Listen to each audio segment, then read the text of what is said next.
India China border news. Galwan में हिंसक झड़प, भारत के 3 जवान शहीद, सेना प्रमुख नरवणे की पठानकोट यात्रा रद्द। भारत और चीन के बीच सीमा पर तनाव और बढ़ता दिखाई दे रहा है। गलवान घाटी में पीछे हटने की प्रक्रिया के दौरान दोनों देशों के सैनिक के बीच हिंसक झड़प हुई। इसमें भारतीय सेना के 1 अफसर और 2 सैनिक शहीद हो गए। दोनों सेनाओं के मेजर जनरल तनाव को कम करने के लिए बातचीत कर रहे हैं। समाचार एजेंसी एएनआई के अनुसार भारतीय सेना ने इसकी जानकारी दी। इसी बीच सेना प्रमुख जनरल एमए नरवणे की पठानकोट सैन्य स्टेशन की यात्रा रद्द हो गई है। भारतीय सेना के मुताबिक सोमवार रात को दोनों सेनाओं के बीच हिंसक झड़प हुई। सेना के अनुसार झड़प में चीनी सैनिकों की भी मौत हुई। बता दें कि 1975 के बाद पहली बार ऐसा हुआ है जब दोनों सेनाओं के बीच झड़प हुई हो और उसमें जवान हताहत हुए हों।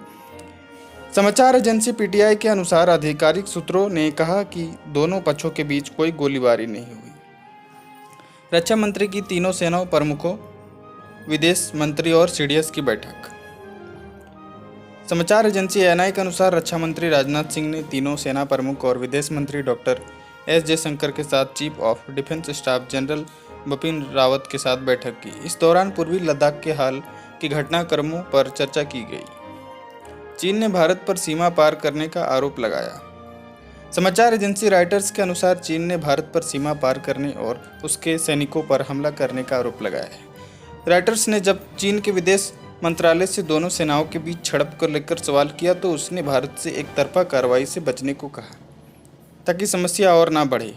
चीन और भारतीय पक्ष ने सीमा पर बनी तनाव की स्थिति को काबू में करने और सीमा क्षेत्रों में शांति बनाए रखने के बातचीत के माध्यम से द्विपक्षीय मुद्दों को हल करने की सहमति जताई। समाचार एजेंसी एएनआई के अनुसार ग्लोबल टाइम्स ने चीन के विदेश मंत्री के हवाले से जानकारी दी है। विवाद सुलझने के मैनेजर, दोनों देशों के बीच बातचीत। चीन के सैन्य जमावड़े को लेकर विवाद सुलझाने के मैनेजर दोनों देशों के बीच पूर्वी लद्दाख में ब्रिगेड कमांडर और बटालियन कमांडर स्तर की वार्ता चल रही है। सैन्य सूत्रों के अनुसार दोनों पक्षों के बीच लगातार कई दौर की वार्ता जारी रहते से और स्थानों पर दोनों देशों की सेनाएं सीमित रूप से पीछे हटी है। इसी दौरान दोनों देशों की सेनाओं के बीच हिंसक झड़प की खबर सामने आई है।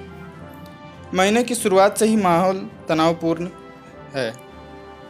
बता दें कि भारत और चीन के बीच पिछले महीनों की शुरुआत से ही लद्दाख बॉर्डर के पास माहौल काफ़ी तनावपूर्ण बना हुआ था। मई महीने के शुरुआत में चीनी सैनिकों ने भारत द्वारा तय की गई एलएसी को पार कर लिया था।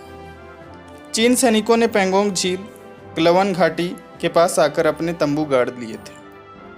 खबरों के मुताबिक यहाँ पर करीब 5000 सैनिकों को तैनात किया गया था। इसके अलावा सैन्य सामान भी इकट्ठा किया गया था।